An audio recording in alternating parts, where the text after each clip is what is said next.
Sunday Sundarakanda రచన Shri సుందరదాసు MS Ramarao గారు.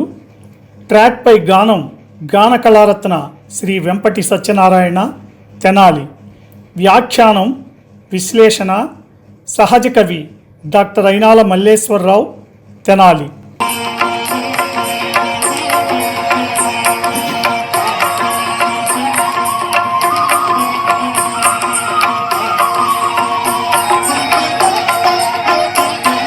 శ్రీ హనుమాను గురుదేవులు నాయద పలికిన సీతారామ కథ, నే పలికెద సీతారామ కథ.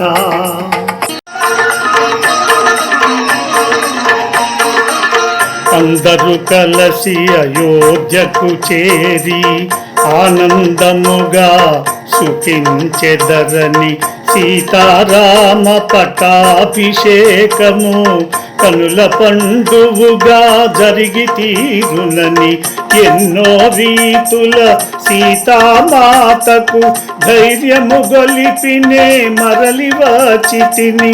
అనుమారుతి తన లంకాయానమును రామచంద్రునకు విన్నవించెను.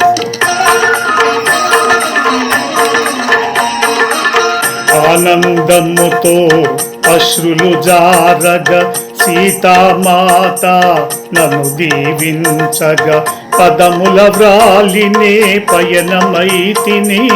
పదములు రాకనే మరలి వచ్చితిని.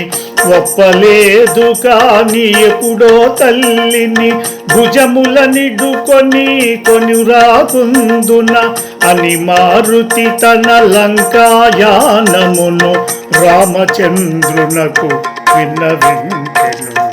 శ్రీ హనుమాను గురుదేవులు నాయద పలికిన సీతారామ కథ, నే పలికెద సీతారామ కథ. మారుతి లంకాయాన విశేషాలను మరికొన్నిటిని రామునికి చెప్పాడు.